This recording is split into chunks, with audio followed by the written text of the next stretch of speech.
Our next speaker is two speakers, actually. My colleague, Chris Collier from Trout Unlimited's Great Lakes program here in Wisconsin, and Kyle Magyera from Wisconsin Wetlands Association.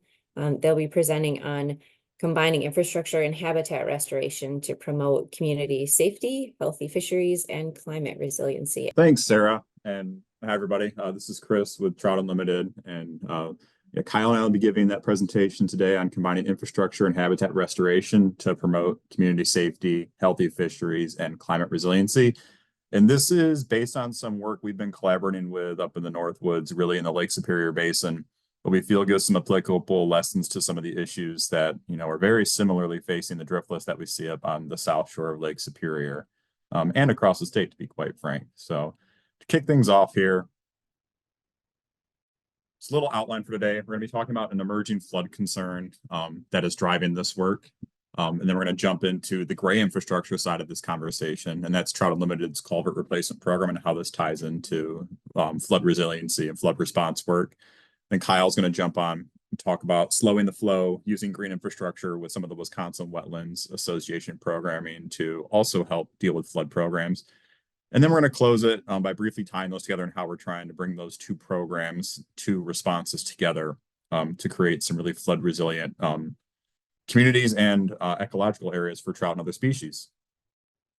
So to get things started, talking up north on the South Shore and honestly across the Northwoods, and then in the Driftless, our trout streams are often viewed as the restored or pristine locations in these watersheds, ones that are healthy, the best examples of what we can achieve in areas that don't need all the attention that some more degraded systems get. These examples of high quality and functioning habitats highlighted as what can be achieved. And that's because they support thriving fisheries and recreational opportunities, from fishing to paddling to hiking, birding, hunting, and other activities. These are regional destinations for both locals and for those who travel on the weekends and for vacations. And it's because of this work put into them and this belief that they are these high functioning habitats. But there are emerging problems here, and it's one of those things. If you drive down to the watershed, it's all too common to see some beautiful crossings like this one here, or remnant logging or mill dam structures that kind of fracture these watersheds. And that's what's driven TU's work up north, working with roads. A lot of the questions, a lot of times I get in the field is, why is TU installing a road? And it's because of these on the ground, these structures that create barriers to fish movement, prevent fish from accessing important spawning habitats, and can really take what is, a gorgeous environment and break it up into pieces that can't really sustain what the goals are for there. And it's also rearing a pretty ugly head with flood resiliency. These same areas that constrict fish movement, that an organization like Trout Unlimited is going to care deeply about, are also creating some major safety concerns. You can see at this crossing is one I've highlighted here, has failed 3 times in the past 15 years, and you can see it kind of falling apart. And honestly, it has more space with block and fill acting like a dam than actual culvert space. And this is a pretty extreme example, but it's a pretty common collection of indicators of what we're dealing with, and it's causing this emerging flood problem to become a bigger issue. And really, this is at the root of it, straying away from the trout conversation for a second, this is undermining safety and our ability to recover to disaster events. And that's something we're all seeing from the South Shore down to the Driftless, more frequent and common rain events, 100-year flood events happening every 2 years. That's something that should be happening on the average, 1% of the time. So once every 100 years, note the name. And we know those names aren't fully accurate, but still having it happen every couple of years is pretty astounding, and really bringing forward the mindset that we need to address this proactively and create resilient communities rather than just accepting these weak points in our infrastructure. And that's really what we're seeing here. This is actually a pretty adequately sized culvert that was up in Bayfield County, and it completely washed out because it was still not designed to handle what we're seeing in this new reality of storms and flooding. This results in communities getting cut off from response services. There's a great in terms of horrible story of a colleague of mine working up in the UP of Michigan when the Keweenaw got hit by the Father's Day flood in 2018 that also rolled across northern Wisconsin. They were having to hire contractors with skid steers and logging equipment to get medicine back to people who were completely cut off and not able to get to pharmacies. So this is a big issue from both, just infrastructure concern, but also keeping people safe and preserving these services. And then we're also looking at, continuing to stress already stressed local budgets with repetitive losses and expenses in terms of cleaning this up, sometimes on an annual basis, doing small repairs, or even dealing with repetitive failures and crossings. And that becomes, quite the burden for communities to have to bear, and one that should be easier to address with programs like FEMA, but the resources aren't always there to do that. Jumping back to the trout side of things, this is also impacting habitats. So a lot of those local economies we have built around recreation, people coming to see things, they end up showing up to areas like this along the Marengo River in Ashland County, where we have completely blown out banks. It looks like a moonscape, and the habitat's been devoid. So the recreational value is lost. But also this is what Kyle and I are going to touch on here, is this is cascading downstream and building in with that infrastructure concern. If we're having this upstream impact where banks are getting destroyed, adding sediment, adding debris, adding whole trees to the system, the stream's getting over widened and really pushing debris downstream, those choke points from undersized culverts are really being exacerbated and stressed. So we just see this cascading negative feedback loop where these keep feeding into each other, and there needs to be a broader response picture. And that's something that Kyle with Wisconsin Wetlands, myself with TU, and our other partners are trying to address for an actual watershed scale response to some of these emerging issues. So touching first on the gray infrastructure, what do we do to solve this? And I'm going to start with TU's program here on the gray infrastructure, the road side of things. And it's really the time a fish stopped to flood. We got into this work because of what I mentioned earlier with fish passage. Fish, especially trout and other salmon, need to move freely throughout the system. And I think it's something like 115 of Wisconsin's native species move at some point in their life history. So while it may not be as dramatic as trout movement, which has been noted to be in excess of 20 to 40 miles throughout the year one way to access spawning or winter or summer refuge habitat, these fish are moving, whether it's a muskie, a brook trout, a sculpin, or even, aquatic macroinvertebrates that these species feed on. It's really important to have this movement open. And we see things like the culvert on the left, a perched outlet, undersized, increased velocities, that cuts fish movement. We don't have Pacific salmon in most of our streams that are able to navigate something like this. And even if they could jump into the culvert, I can tell you from that site, the water depth in there was about 2 inches. So it's not deep enough for sustained swimming through there. Picture on the right is what we did to solve this problem. We ended up installing a culvert that could allow fish to pass with our goal of at all times throughout the year. And the idea here is that when conditions are in an absolute raging flood, we've constructed a channel that fish can move through, working with the stream and the road rather than putting them on a collision course that's creating these stress points. And how do we do that? What we're doing is addressing common problems here. And I'm bringing our current poster child, because this is just a fun crossing to show things off. A lot of the common issues we see are crossings that constrict streams. And you heard me say in a previous slide with this photo that this one actually acts more like a dam with more space blocking flow than actual culvert volume.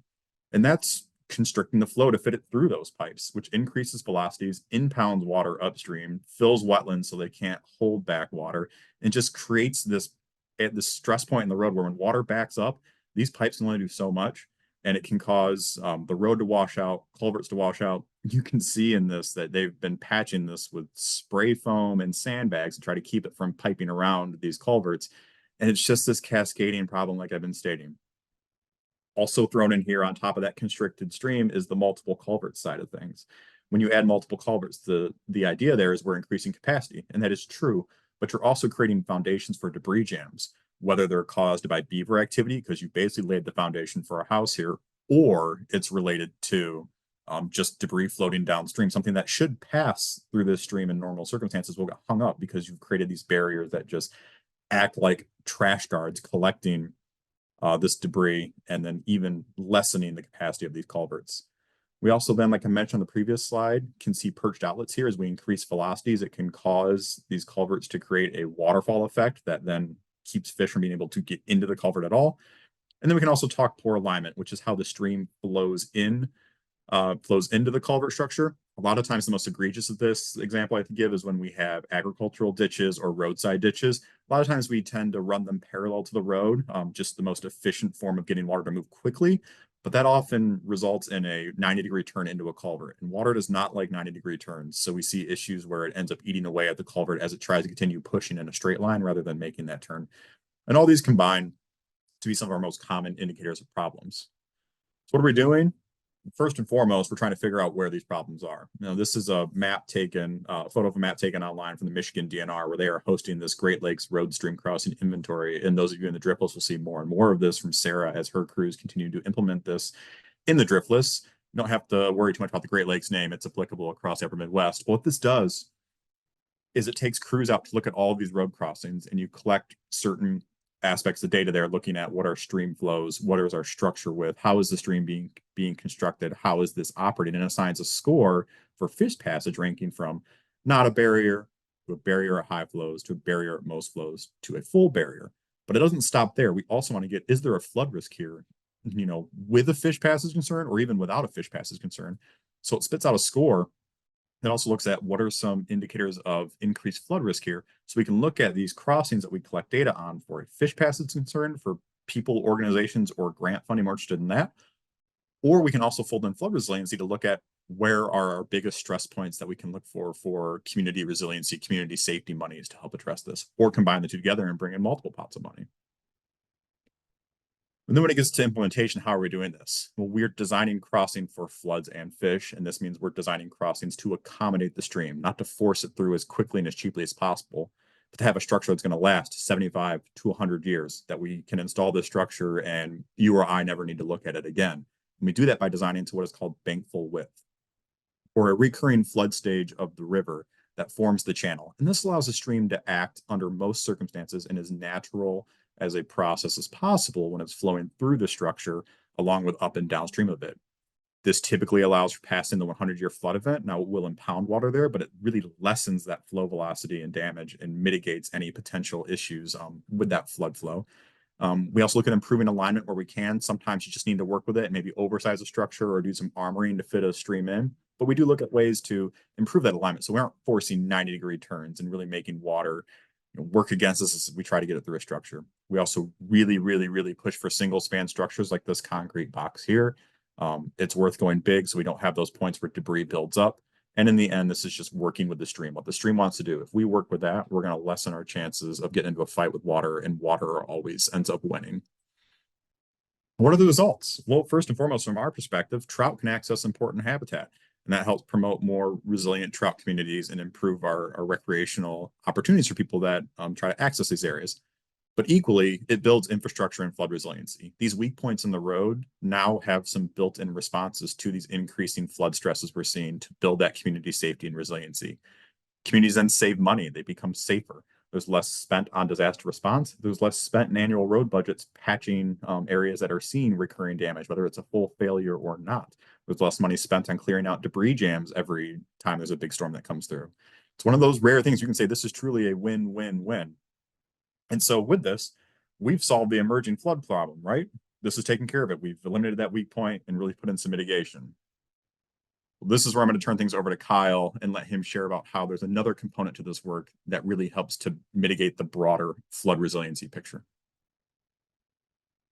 Thanks, Chris. So I'm Kyle Magyera with the Wisconsin Wetlands Association. And as Chris said, we've been working very closely with Trout Unlimited in the Lake Superior Basin, and specifically through the Lake Superior Collaborative, which is a network of many federal, state, local, and nonprofit agencies that have been working together on a variety of issues aiming to improve climate resilience throughout the region. I can't stress enough, really, the importance of thinking upstream and looking at the effects, the changes in landscape conditions, and how those are impacting, high energy runoff, excess sediment and erosion, and those debris loads that really can cause the failure mechanisms of downstream infrastructure. We also tend to, when floods happen, don't always think about, in terms of the emergency response and disaster recovery, about the impacts to natural infrastructure. So on screen, this is a headwater area in the Marengo River watershed. That was where some ravine and gullying erosion accelerated upslope into some wildlife features and other restoration areas.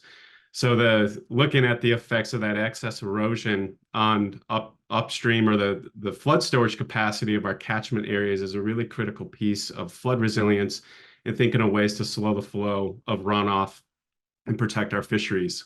So I'm going to be highlighting 2 tracks of the work, some FEMA-funded assessment work.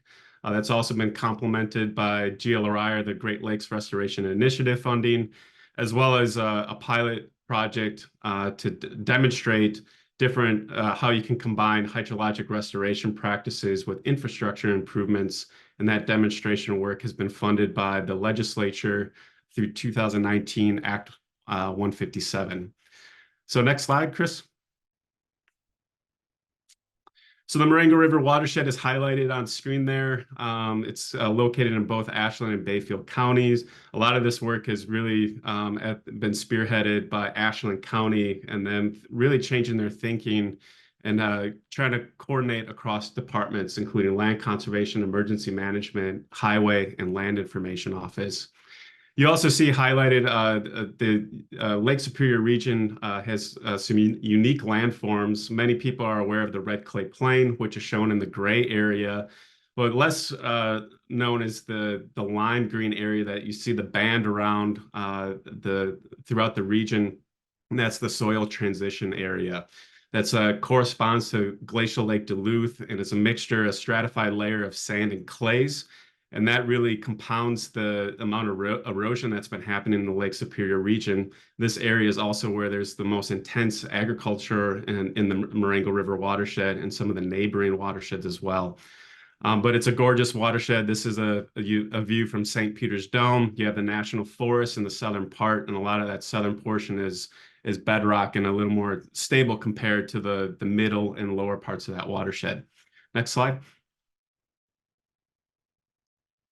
As Chris mentioned, we've really been trying to focus on where are the problems for the towns within the watershed. Many local budgets, road repair and maintenance is in up to 75% or more of their local budgets. We've had many floods hit. There's been 3 to 4 floods within the Marengo dating back to 2012, 2016, and 2018 are the most commonly known, very extreme events. And one of the first things we did at the outset of the FEMA-funded work is really to map DNR and the Forest Service were able to fund the Great Lakes Road Stream Crossing Inventory for the Marengo River watershed. And we were able to pair that with digitizing records from FEMA and Wisconsin Emergency Management to identify where repetitive losses were occurring in the watershed. That tool, the Great Lakes Protocol, also produces a aquatic organism passage score. And to no surprise, where you're seeing a lot of these red dots, almost all of those ranked high for fish passage concerns. So using this data, this is really the underlying piece to look at other vulnerabilities that were occurring upstream. The star you see on the screen is the location of some of the demonstration work that I'll be talking about here in the later part of the session of the slides. So next slide.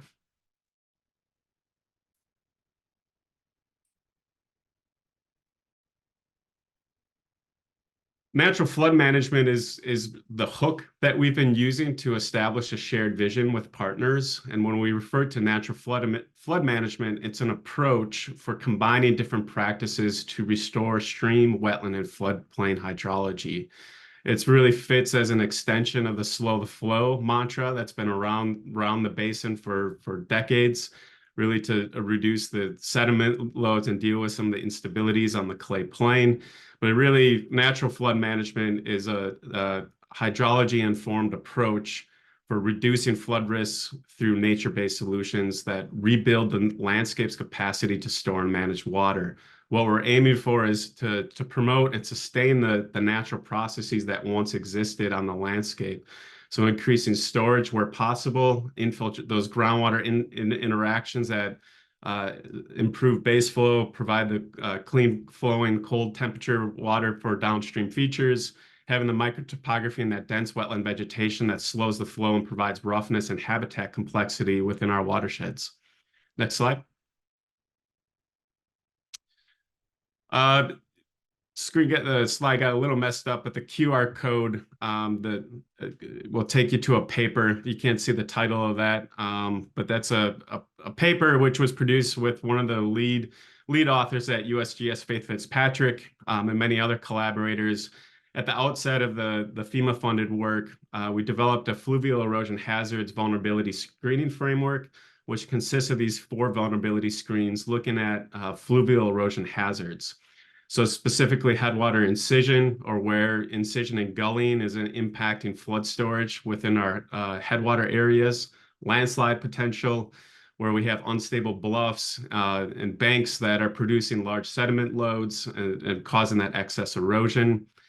Coarse sediment deposition and channel changes, where flatter areas, where those alluvial valleys, where you're going to get those excess sediment and debris loads depositing and causing channel changes and other risks within those valley bottoms. And then each of those screens was combined with a hydrologic alteration factor, looking at the density of road and agricultural ditches and how that compounds those erosion hazards. So all of those, the methods behind that is summed up within that paper. And the results are, next slide, Chris. The results of that vulnerability screen is summed up by ranking 60-meter stream segments or fluvial process zones within the watershed. So you're looking at the drainage network, which was extended to include headwater and non-perennial channels within the watershed. And those 60-meter segments were scored by their likely vulnerability level. So the expected category, the darker purple, is where we would expect to see continued fluvial erosion hazards in response to future floods, where you're likely to see damages caused by those erosion hazards. This is also, again, an indicator of where we've seen past damages to those erosion hazards. Often FEMA is just thinking about inundation and not the effects of that excess erosion and deposition and causing infrastructure and other structural failures. Again, so the demonstration area is within a kind of a moderate to highly vulnerable area. And this has been a nice tool to pair with the road stream crossing inventory work to understand what's occurring upstream of vulnerable crossings. Next slide. With the next phase of work, we've been developing a hydrologic conditions screening framework. Oftentimes when looking at the hydrology of a watershed, we're typically bringing in the mapped wetland storage from the National Wetland Inventory, the Wisconsin Wetland Inventory, or other products out there. But there's a lot of limitations with those wetland inventories because they don't reliably map the extent of wetland acreage, their condition. And so what we did to build on that was to develop a likely storage layer, which uses a height above nearest drainage tool to map flats. And that was combined with the soils and the potentially restorable wetland layer to help identify areas that might have water storage potential outside of the mapped wetland layer. That then was, we mapped compromised storage, which was taking those different layers between the mapped wetlands and the potential storage, or that umbrella term of likely storage, to look at the effects of stressors within those storage areas to come up with that compromised storage. And on the right, you see kind of a gradient of where you see storage, where there might be compromised or degraded storage on the landscape. Next slide. So the Ashland County, again, it was an interdisciplinary approach. At the conclusion of the FEMA-funded, the first phase of the work, they appended their county hazard mitigation plan with a natural flood management strategy. On screen, you'll see the 6 goals that are included in that. And I'm going to transition a little bit and highlight some of the implementation that's been happening through Act 157 funding. So next slide.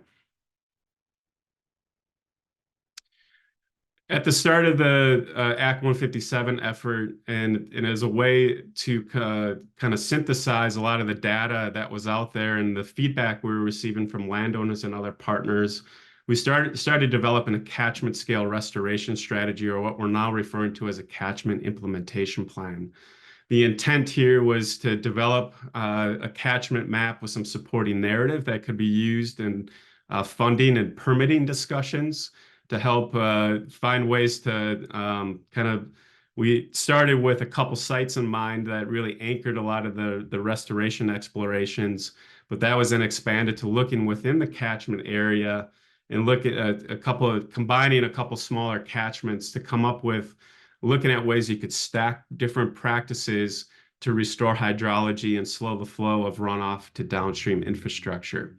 So I'm going to be focusing mostly on the purple box, which is an unstable ravine where there's been or an incised valley where there's been some loss of storage, and is a source of major sediment to downstream features. You also see them mapped in potential wetlands and areas we're trying to get water to that have been disconnected because of historic floods. Next slide.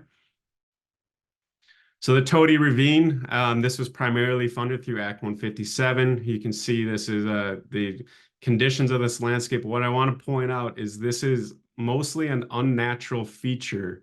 This is an incised channel where a channel should never have been. Historically, there's evidence of beaver dams throughout this area. It would have been more of a wetland stream or a wetland swale with a weakly defined channel within it. Using kind of the flood regression equations and some other assumptions, we're kind of aiming for through restoration work that this should have been about a 1 foot deep channel. So this is a pretty incised and widened channel in a wetland area or a river bead, a flat area where there should be a lot of water storage potential on the landscape. So this has been really the main kind of main project that's been completed with Act 157 funding. Next slide. This work, again, another way to spin it is really targeting the headwater areas and looking at ways to slow the flow of that runoff, regenerate wetland functions within the valley bottom, and specifically testing new techniques such as post-assisted log structures or PALs. This is an image from the construction process. We're using a series of vertical posts and combining that with root wads to create a series of structures that would mimic kind of the natural wood accumulation process within that valley bottom to promote the desired channel geometry and to help raise that stream bed to force flows back onto the historic floodplain surface. So these structures were used to help regenerate the wetland hydrology or the hydrologic conditions that would support the recovery of wetland and floodplain functions throughout the stream corridor, which was about an 800-foot stretch of that stream. Next slide. Here's the kind of the plan view, and what I just want to stress here is this work was all designed by DACAP and the Ashland County Land and Water Conservation Department, with additional input from Trout Unlimited, as well as even enlisting some support from like Interfluve and other partners to help come up with an approach that could help minimize some of the uncertainty of using untested practices like PALs. So with that, you see a combination of different, we had some channel spanning features as well as more valley spanning logs throughout the valley bottom. And in the up and downstream end of the project area, we used rock riffles to minimize so the potential for head cutting and gullying occur at the up and downstream portion of the site. That was also helped to protect the downstream infrastructure, including the Highway 112 bridge and some culverts that were further downstream. Next slide. So the key with this approach was really to really use kind of the strength in numbers approach and to build redundancy within the system, so we could help to kind of maximize that wood accumulation process and the racking to help accumulate sediment and get the desired channel geometry and the floodplain connectivity. What we're hoping to see is floodplain connectivity at lower flows, specifically kind of within that 2 to 10 year storm event. So this is an example of a couple of the structures immediately after construction. In the red clay, you can see the effects of the water there. So there is a lot of sediment within the system, but that is a normal occurrence in many of these settings. So that you can see the structures are already starting to promote the desired backwatering and some of the connectivity. Next slide. One example of this is a similar spot in the valley looking in different directions. This USGS during some of the pre-project geomorphic assessment. And then immediately afterwards, looking downstream, you can see the large flat area in the structure that's already, again, raising that water back up and promoting the desired wetland hydrology. Next slide. This work is also being benefited with partnership with USGS. They're using a combination of different assessment techniques, including the use of cameras through the high-vis site to help us monitor the changes in hydrology, the hydrologic response. Are the floodplains getting reconnected? Is that water spilling out onto the floodplain we want? More importantly, are the structures failing in response to large flow events? It's been a dry winter, but there have been a few larger runoff events, and this is just an example from a couple weeks apart in December. And on the right, you can see that the floodplain is being re-engaged. Instead of those flows being contained in that channel and rushing downstream and having that fire hose effect that can cause issues downstream. So this will be monitored into the future, and will help us to understand how to maybe adjust the kind of the specs and the kind of the overall approach of designing these features. PALs or other channel spanning features, which can be quite difficult to permit under normal circumstances. Next slide. I'm going to breeze through this a little bit, but both with the assessment and a lot of the on-the-ground work, this has all been with a heavy community engagement component. This is an example of some data interaction meetings that we've run with the county, getting towns looking at large tabletop maps and helping to validate priority areas. Where should we be targeting, and how can we identify priority culvert sheds or kind of priority catchment areas that drain to and affect the repetitive loss infrastructure that towns are concerned about. Next slide.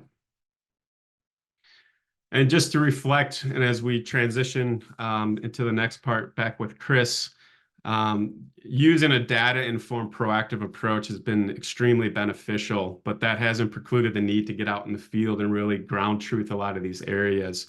But when you have that good watershed scale data, it can really help you pinpoint areas and be more strategic, which is especially for a lot of counties, which typically rely on landowners coming to them. And sometimes the approach becomes scattershot instead of strategic and specific catchment areas.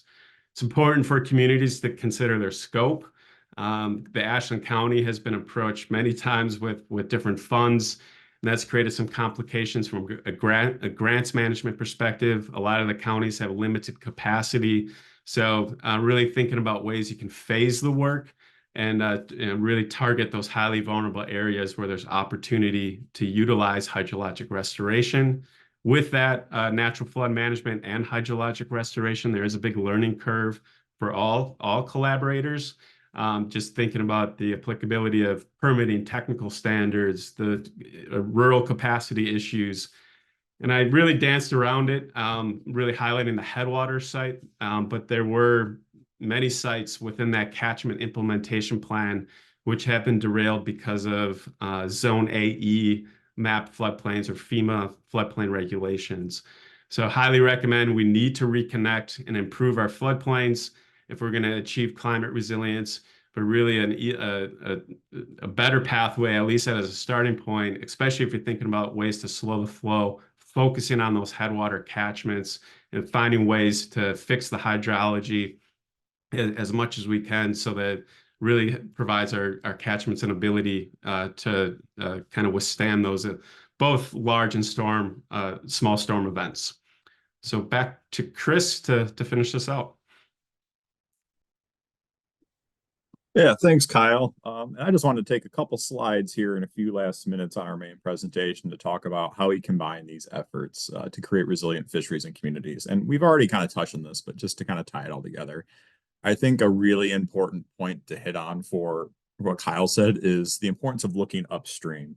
And really, we could say look throughout the watershed, but touching on the South Shore, it's very easy when you get down the watershed to where a lot of times communities are, where big infrastructure is, thinking US Highway 2 along Fish Creek. The idea is we need to throw money at fixing this problem right here. And really, these flood events have helped funders, towns, county governments, organizations like ours really think we need to look upstream and deal with the problems that are coming down. And this isn't anything new, but it's really helpful to have everybody thinking about this as once, is thinking that we need to look at these areas where the streams are only 4 feet wide, and the undersized culvert's a 2-foot culvert, not an undersized 10-foot culvert.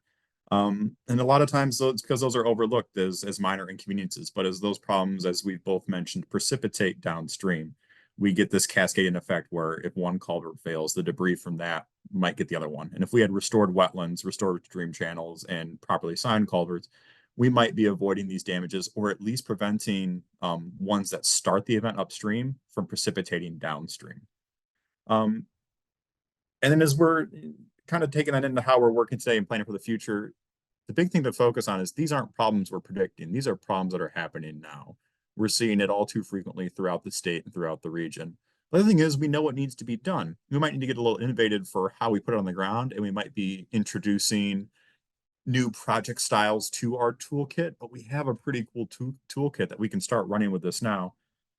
And that's where we're continuing to explore new ways to bring these existing tools together or to fold in new ideas with them to create safer communities, thriving fisheries, and resilient landscapes. And I think as we tie these together, looking at if we, talking about what Kyle was saying, if we restore a wetland and then we restore a nearby culvert, we're going to be increasing both our capacity to pass flood flows and our capacity to retain and slow those flood flows.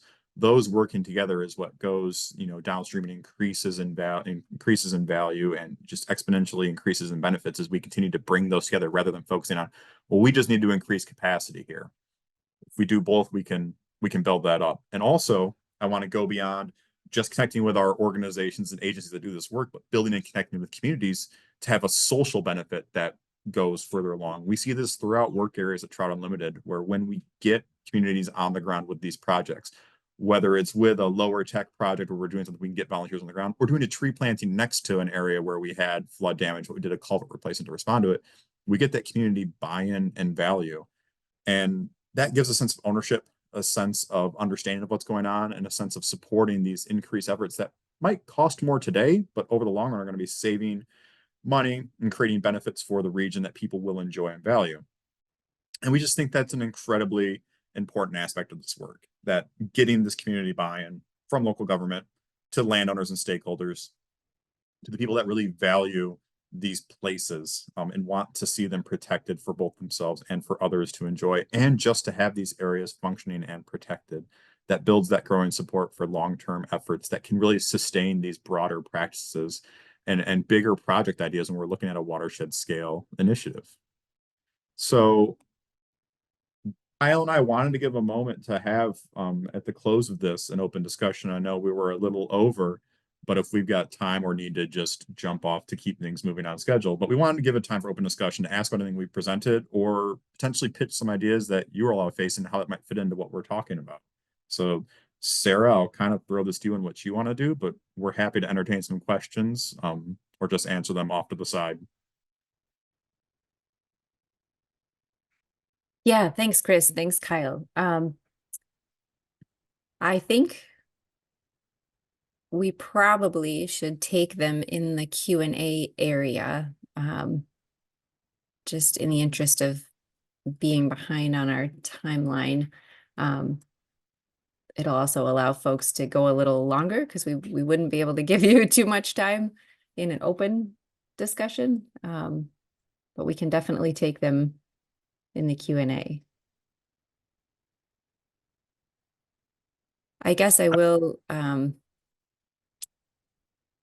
say, or I will ask one question that came up that I think it would be, really beneficial for folks to hear about, and something that you touched on just a little bit, Kyle, but these can be kind of tricky to permit and to work around those existing regulations that are there for good purposes, but maybe haven't had to try to accommodate projects of this type. Would you like to introduce at least some of the things that you're working on from a permitting perspective, so folks can think about how to plug in if they're interested in helping or bringing these techniques to their area? Sure. Yeah, I was a little quick in the explanation, but I think the biggest source of it is when you're installing a channel spanning feature, whether it's rock or wood, that will have an effect or could have some perceived effects in terms of the movement of those aquatic organisms and whether that structure is functioning like a dam or not. And right now, the regulation, the current framework, it can be complicated to get through that process just because of the engineered tools or the design approach. But the good news is that one thing our organization has been working on, along with DNR and other partners, is the creation of a hydrologic restoration general permit. And that's intended, especially in areas outside of mapped floodplains, to provide an easier pathway when your rationale is the improvement of hydrologic conditions, connections, and functions. And if there's a net improvement to the site, that you can then proceed with the general permit coverage to use whether it's PALs, other practices that fall under the umbrella of hydrologic restoration. And again, that can be a combination of different practices. We chose PALs because there was kind of the wood accumulation was one of the dominant natural kind of grade controls and processes within that setting.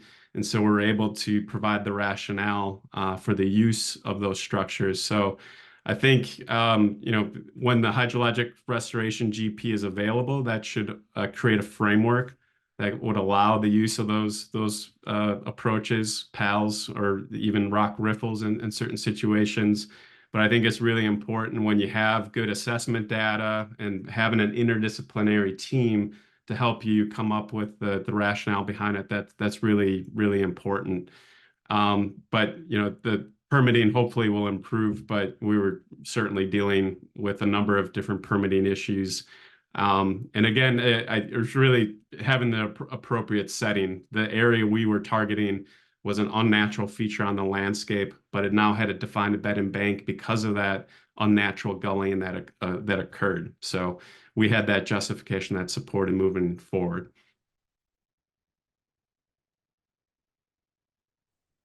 Great. Thanks so much for that explanation, Kyle. I think that hydrologic restoration GP has been of interest to those of us who've been hearing about it and following along as much as we can. I think we would hope that when that opportunity for commenting and supporting and trying it out comes through, is the best way to reach out, as Mike had indicated in the chat, and connect with him.